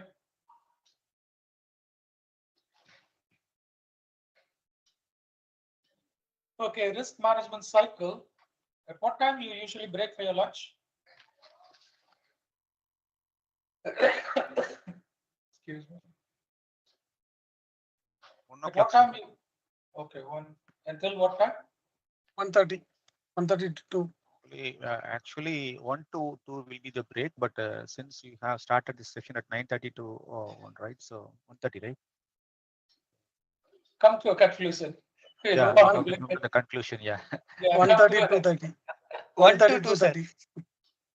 No, that is still 1:30 to 2:30 is too long. Okay, let's break it at 1 and come back by 1:30 or 1:45. Okay.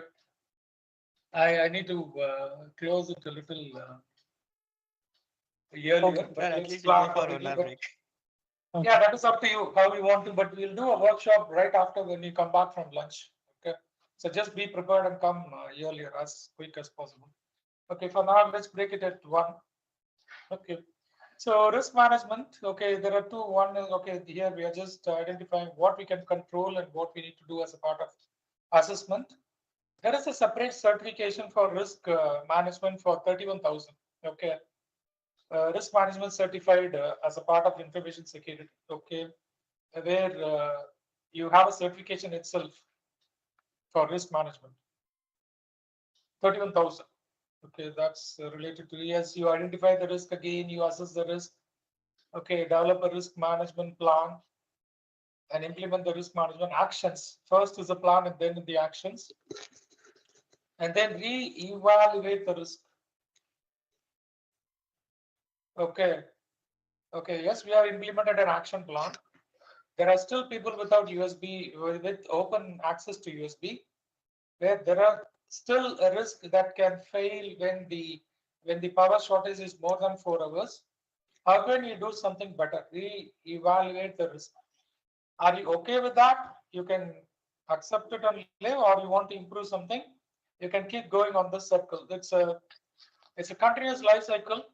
You need to keep going on this and keep doing more and more and see how you can avoid the risk or how you can reduce the risk.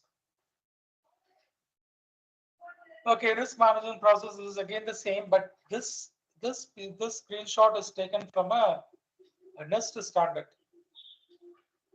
Okay, it's again the same where you assess, respond, and monitor and frame it. Assess and identify, respond, and put an action in place and monitor it. Okay, so now you have implemented password policy, which is to rotate based on 90 days. How will you monitor this? Or what actions do you have in place to monitor it? Let us put it that way. Nothing to monitor. It will automatically expire the password. Automatically Okay, expire. nothing If will you have that happen. policy in place, if we have that policy in place, then it automatically expire the policy. Password. Okay. So what are the actions for the end users? Password will expire. So what should the end user do, and how will you implement this policy? You put a policy, it will automatically expire after 90 days. So how will you communicate to the user? How will the user know that I need to? So there would be a mail sending out, or when the user logging in before 15 days or something, like there would be a days. The user should be notified using when they logged in, or there would be a everyday mail out sent to the user. Okay, so okay, on an average for a month, at least 10 people are going on vacation. Okay, on an average, or at least 30 people are going on an average. So people are not reading this email. So what do you want to do for them? At a time of logging in, the pop-up will be prompt. Pop-up will be prompt. Okay, then they have to reset their password. Okay, they have to reset the password. Cannot be logged in. See, if the password get expired. Hold on. Relax. Okay, see, we have to think as if we are an employee. Okay, I went on leave. I'm not going to reset my password. I came back. I need to start work on my day one. Okay, tell me how I need to reset my password. Tell me that. Before. Okay, once user enter the password, and that will say a message saying the password got expired, you have to change your password. So in such way, user can change their password when they log in the first attempt. Policy, brother, policy will not allow you to do it after 90 days. Policy will tell you you have to do this within the given span of time. Go to the next. Go next. Next.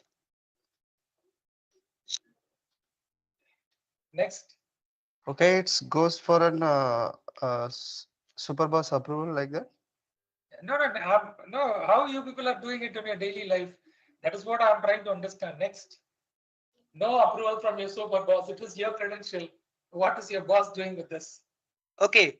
Again, one more thing. If the password got expired, see, let's say if the password policy is for 90 days and the password got expired and the user did not renew their password. So in that cases, we can lock. There would be an automated implementation of locking their account after 90 days, or we can unauthorize that particular user not to access anything. My friend, what is your name? I can't see your name.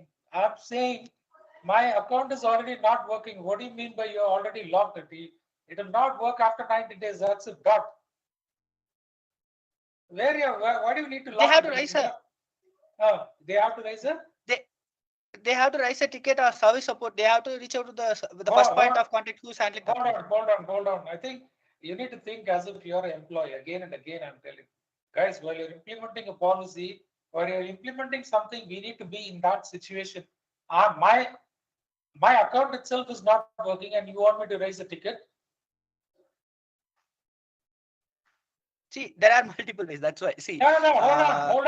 Hold on. If your account is a single sign-on, and if you're using the same account to access your ServiceNow support, your account will not work, and you're telling me to use a ticket. Go to the next option. Okay, that's what. Let me tell you. Okay, the ServiceNow is the not only option to contact the employee. You are looking for other way of authenticating. Correct. That is what. See, guys. Two things. One is we are talking about information security. That's our core objective. On the top of this, we are just talking about information security. I mean, BCP, disaster recovery, risk, and all those things. Our core objective is still information security on the outer ring inside which we are doing all these things. Okay, my account is locked already. My password, I'm not You are able to reset my secret password. questions, multi-factor Yes. authentication. Multi-factor authentication will not work. Okay, go. I mean, because your account itself is not working. Go to the next. So secret passwords, secret no, questions. no, next.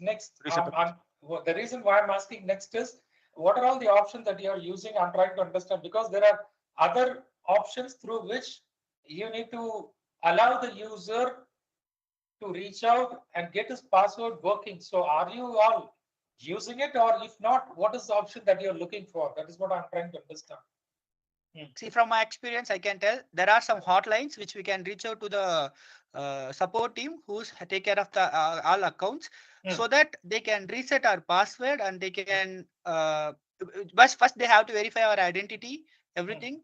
Then they can reset our password and that would be given to us. And when we log in, we have to. Hold on. Relax for a while. I think you're in a rush for your lunch. No, hold on. So now there is one good point you shared is there are contact numbers to which you need to contact, and your password will be reset or unlocked, and you need to change your password. Or they will they share your password, or they will how they will share your password, or they will unlock your account. They will share a one-time password, and after that we can reset our password. This is what we are looking for. So they will share a one-time password with which you will log in, and you need to reset the password upon the first login. Okay, it is not through help desk. It is not through other things. There are contact centers to which you need to call, and they will orally spell the password over where you need to type it. They will not even share because your email account is not working. Your account itself is not working. Are you in front of the system? Yes, you are in front of the system. You will key in the password, what they tell over the call after validating your identity, and then you will log in.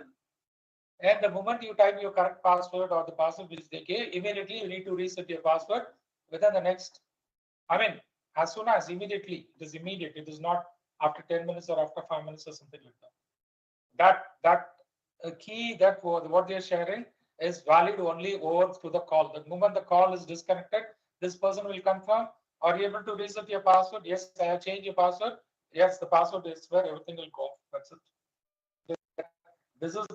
This is one of the policy where you go ahead and reset your password.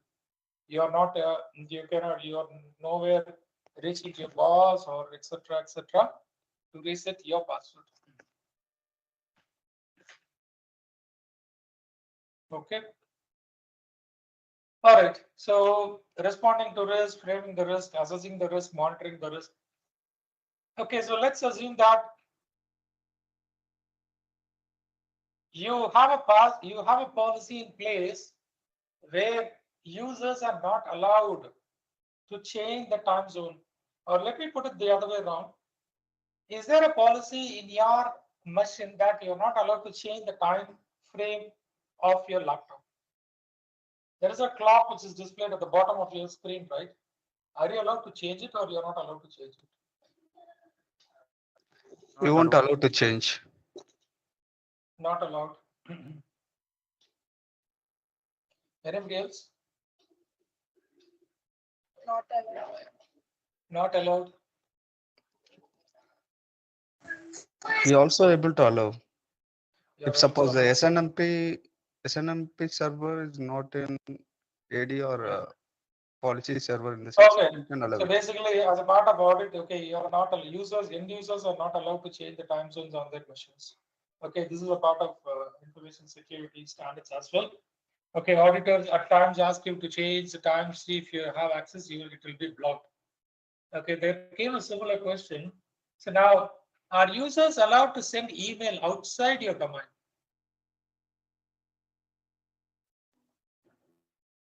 Will email be delivered outside your? That depends upon the organization policy. Correct. Every So individual organization. So is it allowed currently, or it is not allowed? Is there a risk of allowing it? If yes, what it is? Yeah, user can send the data outside. User can send the data outside. So what is the response? What is the policy that you can put in place so that you can restrict this? Data protection. So yes. So how do you protect your data? So you'll put a policy that you, so you'll like put a in policy. DLP implementation and Okay. content filtering. Content filtering. Okay, so now you've done all these things. Okay, so now users are not able to send this.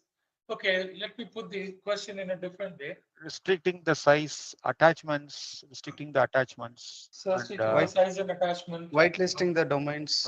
Whitelisting domains. Okay, okay. So these are all risks that you identified, and you put a, okay, you identified some risk. Okay, these are all the risks that you identified, and you implemented some a policy in place where you assessed and you have managed the risk to some extent. But there is still some residual risk that is left. Okay, so let's move on to the next one. Now, Gmail is allowed to be opened on your machine or not allowed to be opened? It's based on organization policies. Correct, correct. Again, I'm asking in your organization, are you allowed to open or not? External email or is blocked. Anyway, it's a personal, so it is not allowed. It should not be allowed. No, actually, it's not considered as in personal because few of the customers or few of the clients also they're using the Gmail's domains. You will receive an email from Gmail domain, but you cannot access your Gmail address, Gmail personal email address, email in your office laptop or computer. Right, right. Okay, one more question on the top of same, which is related to internet. All servers, okay, so you're an information security officer, you have hundreds of servers or 10 different servers just to limit the numbers. All servers, can I open Google, just www.google.com? Am I allowed to open Google? Will internet be allowed on the server or internet should not be allowed on the server? Generally, the internet should not be allowed. No, it should not be allowed. Yeah. And Google search has to be done from the allocated computer, not from the server. No. If you want to download any patches or updates, that should be done from the. Yeah. So what is the no? What was the risk in? Okay, so you identified that it's a risk. Now currently, all the 10 servers, you're able to access internet. You're able to access MSN or Gmail or Google or Yahoo, etc., etc. Because internet is allowed. Because this guy told me I need to download this from Microsoft. I need to download this from this. So what will be the policy that you will put in place, and how will you reduce the risk? Excuse me.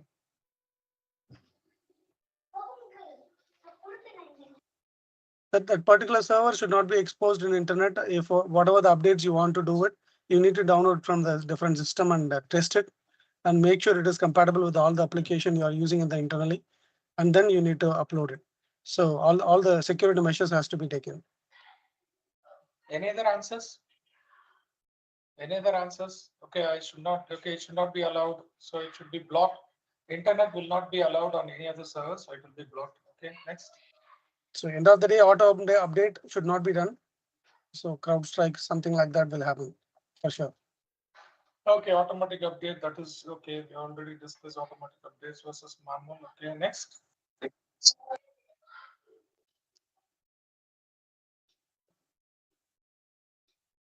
Attack possibilities. Attack possibilities. Okay, internet should not be allowed on any of these servers. Okay, so you identify the risk. I mean, you have put a mitigation plan. Okay, you are going to block the internet allowed on all these servers. Okay, how you manage your patch? Okay, you will have an internal policy to manage it. Okay. So we've been talking on the risk. Okay, we need to do some workshops on this. So we'll do this. Have you seen these types of entries in the buildings? Yes. Turn tiles. Turn tile. Okay, you call this as turn tile. Okay. So what is the advantage or what is the risk of not having this, or what is the advantage of having this? When you use the access card, only one person. To avoid the tailgating. Okay, to avoid tailgating. Okay. One access, one person. That's all. Okay, at any point of time, only one person will access. Okay, in the event of a fire.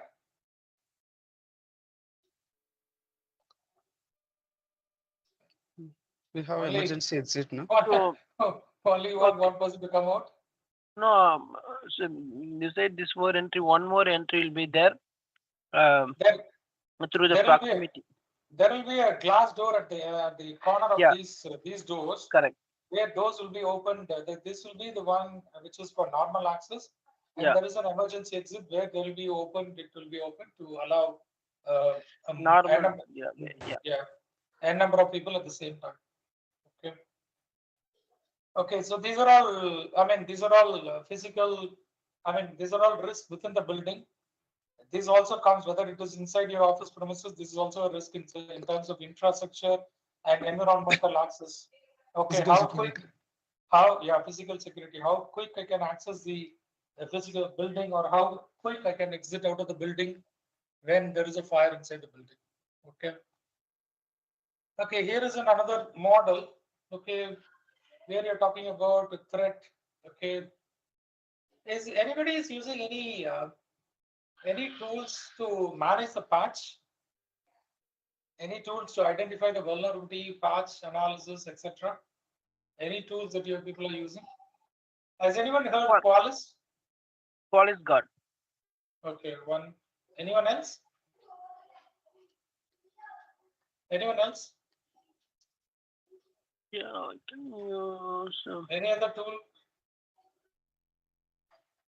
Okay, see, I mean, I have on my infrastructure, I have a lot of devices, lot of machines, Yeah. computers, desktop, servers, etc. To manage all this patching, my patch management is a big Yeah, big patch process. management. There's a SCCM. SCCM. SCCM is the patch Okay. management, and monitoring. We can use BigFix, ArcSight. We can use OptiBot. We can use to monitor these things. Okay, so what are the tools that you're using to monitor it? Okay, Qualys is another one where you can also get a complete vulnerability list in terms of, okay, the list of patch which is to be pushed with a severity which tells me, okay, these are high severities where you need to push it automatically. Nobody's going to wait for anybody. Okay, it will be pushed tomorrow at 10 a.m. It will ask you whether you can reset. You will be asked to do a restart. Okay, you can defer it for first time or second time, but you have to restart. So everything is managed through tools. There is no manual intervention. Automatic updates are also pushed in that way. So whether you want to manage it manually, then you need to turn off. Whether you need to manage it automatically, you need to maintain it. So how you want to identify and how you want to push it across your network, it is up to you. What model you follow, that is again up to you. Okay, what is the risk of having this model? What is the risk of having that model? That is again up to you, your choice. Okay, so we have been talking on a while for a while on this. So let's stop. Let's take a pause here. Okay, we have been discussing for a while on this business continuity, disaster recovery, business continuity, disaster recovery, business continuity, disaster recovery, and risk. Have you heard the word called as risk register? Yeah. Okay. Yeah. Okay, 1S, 2S, Yes. else? 3. So we have talked about a number of risk here. Okay, so let's prepare some risk register as well as do some workshops in the afternoon right after the lunch. Okay, we are going to take a break here for the lunch.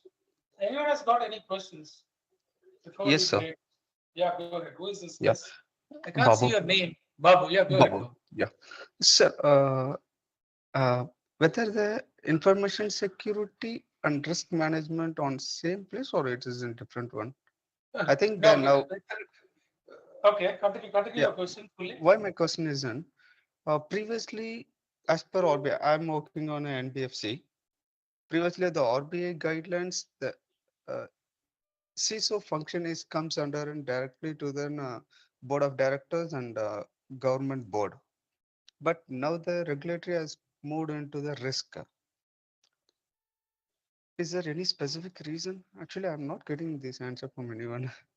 Okay. So just to reframe your question, so information security is a part of risk management, or risk management is a part of information security, correct? Right, sir. Yes, sir. Okay, so you're identifying your risk to safeguard what? Informations or data or So anything. both are related to each other, where without securing one or after identifying a risk and without putting an information security in place, I cannot reduce my risk.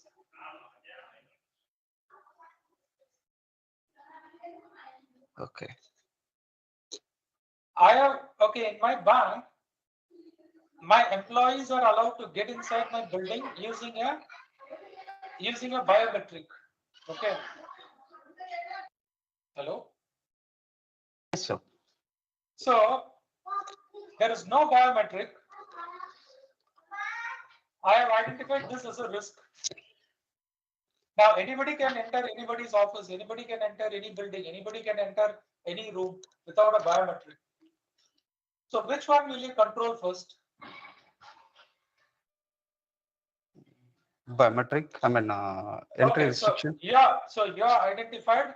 People are entering in different areas within the building where you don't have a restriction. Okay. If you put a biometric and only authorized persons are allowed to enter, then you will be able to control who is entering and you will understand and monitor who is entering which room. And then you will put a policy whether unauthorized people, whether people from other departments are authorized to enter these departments or not. So you identified a risk first, and then you are putting a control, information security control, which is your biometric, right? Yeah. So your risk comes first, for which you are putting a control in the next. Information security of the triangle, right? Your authenticity, your availability, and your confidentiality comes after you identified a risk. Yes or no? Yes. All right, good. Thank you. Anybody else has got any questions?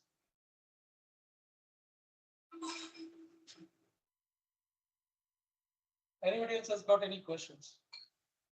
No, sir, as of now. All right, team. Okay, we are going to take a break here for the lunch. People, those who want to come back at 1:45, we are good. Okay, we'll resume at 1:45. Or if people want to come back too, I'll leave it to you. But come as early as possible so that we can start the workshop with whatever we have discussed. Okay, thank you all. We need to continue with the same link, or we need to log off and log in again? Same link. Same link. Okay, let me disconnect and log in, or let me be on mute. Okay, thank you. Okay.